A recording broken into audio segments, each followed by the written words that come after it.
ఇక్కడ కాంగ్రెస్ అభ్యర్థి నవీన్ యాదవ్ని గెలిపించడమే లక్ష్యంగా మీరు ఉస్మానియా యూనివర్సిటీ నుంచి ఒక జేఏసీగా ఏర్పడి ఇంతమంది అయితే రావడం జరిగింది. మరి మీ ప్రచారం కానీ మీ మద్దతు కానీ ఎట్లుండబోతుంది? మరి మేము ఉస్మానియా యూనివర్సిటీ జేఏసీగా ఏర్పడడు కాదు, మేమే ఉస్మానియా యూనివర్సిటీ జేఏసీ. ఇది 2009 నుంచి తెలంగాణ కోసం తెలంగాణ ఉద్యమాన్ని ముందుండి నడిపించిన వాళ్ళంగా, తెలంగాణ రాష్ట్రం సాధించిన తర్వాత నిరుద్యోగ సమస్యల మీద కొట్లాడిన వాళ్ళంగా, ఇక్కడ తెలంగాణలో ఉన్నటువంటి వివిధ సమస్యలకు విద్యార్థి గొంతుగా మేమే ఉన్నాం. ఎందుకు నవీన్ అన్న గురించి మేము ఎందుకు వచ్చామని అంటే, తెలంగాణ విద్యార్థి నిర్మాణంలో ఉన్నాడు, ఉద్యమ నిర్మాణంలో నవీన్ అన్న ఉన్నాడు. 2007-8లో ఆయన విద్యార్థి దశలో ఉన్నప్పుడే, యువకునిగా ఉన్నప్పుడు, విద్యార్థి దశలో ఉన్నప్పుడు సామాజిక తెలంగాణ అంశం గురించి, తెలంగాణ రాష్ట్రం వస్తే ఇది దొరల పాలవుతుంది, దొరల పెత్తనంలో తెలంగాణ నాశనం అయిపోతుంది అని చెప్పేసి అప్పుడే గద్దర్తోటి, విమలక్కతోటి ఎంతోమంది కంచేయలే సామాజిక తెలంగాణ ఉద్యమకారులు అందరితో మమేకమై ఎన్నో ఉద్యమాలకు నాంది పలికినటువంటి అంశాలలో ఆయన మమేకమై ఎన్నో మీటింగులు పెట్టి మాతో పాటు మమేకమైండు. కాబట్టి నవీన్ యాదవ్ అన్న గురించి అంటే ఇక్కడ ఉన్నటువంటి జూబ్లీహిల్స్ ప్రజలకు మేము చెప్తే బాగుంటుంది అని చెప్పేసి వచ్చాం. అంటే ఏం చెప్తున్నారు? మరి మీరు ఎక్కడెక్కడ తిరిగారు ఇప్పుడు వరకు? ఎంతమంది తిరుగుతూ ఉంటారు? సరే, మేము ఒక 50 నుంచి 60 మంది తెలంగాణలో ఉన్నటువంటి విద్యార్థులు, ఉస్మానియా యూనివర్సిటీ విద్యార్థులు. ఉస్మానియా యూనివర్సిటీ విద్యార్థులు అందరం కూడా వివిధ రకాల డివిజన్లలోకి వెళ్ళి ఇక్కడ ఉన్నటువంటి తెలంగాణకు పీజీఆర్ ఇచ్చినటువంటి గడ్డ జూబ్లీహిల్స్ గడ్డ, అదే నాయకత్వాన్ని అంతటి స్థాయి నాయకుడు ఇప్పుడు నవీన్ యాదవ్ గారు వచ్చారు. ఈ నవీన్ అన్న రూపంలో పీజీఆర్ లాంటి నాయకుడు ఈ జూబ్లీహిల్స్ ప్రజలకు అండగా ఉంటాడు. అదేవిధంగా ఏ విధంగానైతే జూబ్లీహిల్స్ ప్రజలు చాలా విఘ్నులు, ఎందుకంటే ఈ జూబ్లీహిల్స్ ప్రజలు కాంగ్రెస్ నుంచి పీజీఆర్ను ఎన్నుకున్నారు.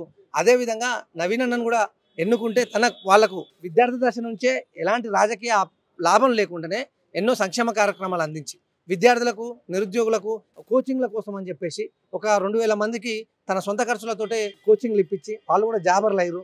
తర్వాతకి ఎంతోమంది ఇక్కడ ఉన్నటువంటి వికలాంగులకు, ఇక్కడ ఉన్నటువంటి పేదలకు, వృద్ధులకు తనకు ఎలాంటి రాజకీయ అపేక్ష లేకుండానే సేవ కార్యక్రమం చేసిరని వాళ్ళు మాకు చెప్తున్నారు. మేము నవీన్ అన్న రావడం వల్ల, నవీన్ అన్న గెలవడం వల్ల జూబ్లీహిల్స్ ఏ విధంగా అభివృద్ధి చెందుద్ది, నవీన్ అన్న రావడం వల్ల ఒక యువ నాయకునికి అవకాశం రావడం వల్ల ఇక్కడ ఒక 40 సంవత్సరాల తెలంగాణకు మీరు నాయకుడిని అందించిన వాళ్ళు అవుతారని చెప్పేసి, తెలంగాణ అంటే సామాజిక తెలంగాణ ముఖ చిత్రంగా నవీన్ అన్న ఏర్పడతాడు.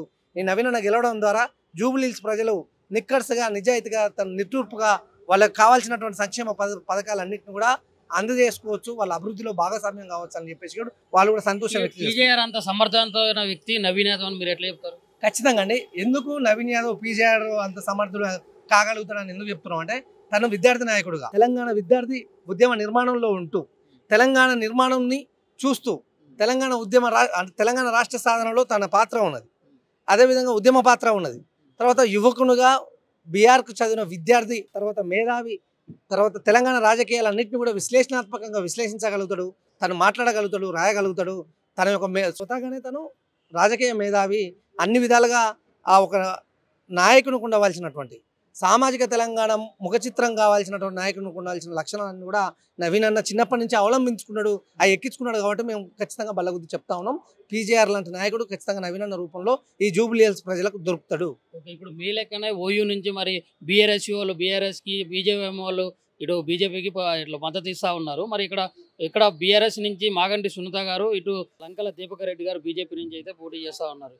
మరి వీళ్ళ గురించి పబ్లిక్లో మీరు వెళ్ళి అడిగినప్పుడు, ఇంటింటికి డోర్ టు డోర్ వెళ్ళినప్పుడు వాళ్ళ అభిప్రాయం ఏంది, వాళ్ళ గురించి ఏం చెప్తున్నారు, మరి మీరేం చెప్పి ఓట్లు అడుగుతూ ఉన్నారు? ఇక్కడ మాగంటి గోపీనాథ్ గారు చనిపోవడం వల్ల ఈ ఎలక్షన్ రావడం జరిగింది.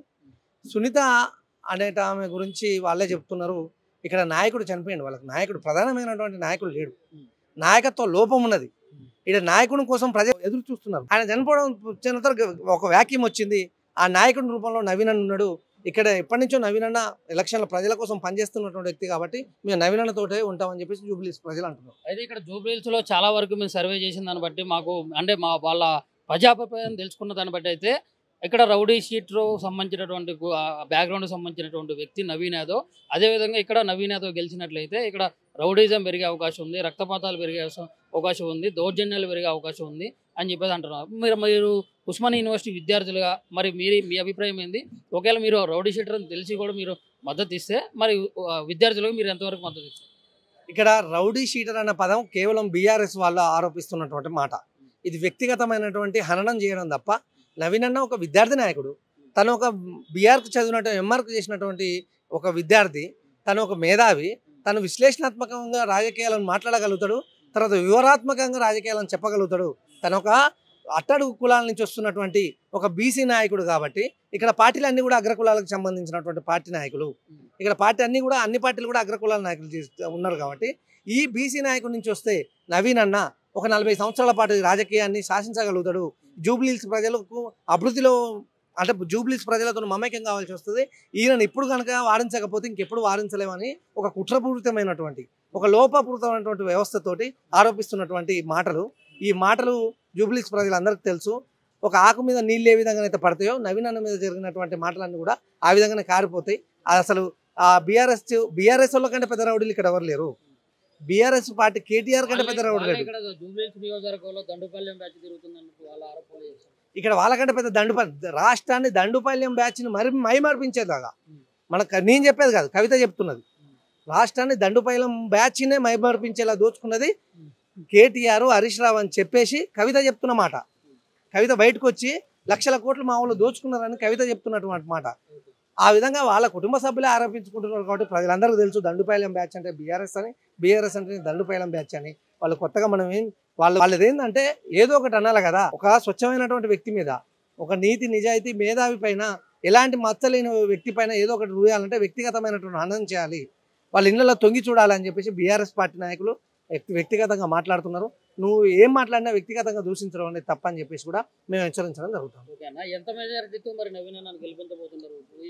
ఖచ్చితంగా మేము అనుకుంటున్నటువంటి మాకు వచ్చినటువంటి అంచనాల మేరకు ఒక 40 నుంచి 50 వేల మెజార్టీ తోటి నవీన్ అన్న గెలవబోవడానికి సిద్ధంగా ఉన్నాడు. ఖచ్చితంగా జూబ్లీహిల్స్ ప్రజలు సంక్షేమానికి, ప్రజాపాలనకు నవీన్ అనే ఒక యువకునికి ఓట్లేసి గెలిపిస్తున్నారని చెప్పేసి మేము తెలియజేస్తాం.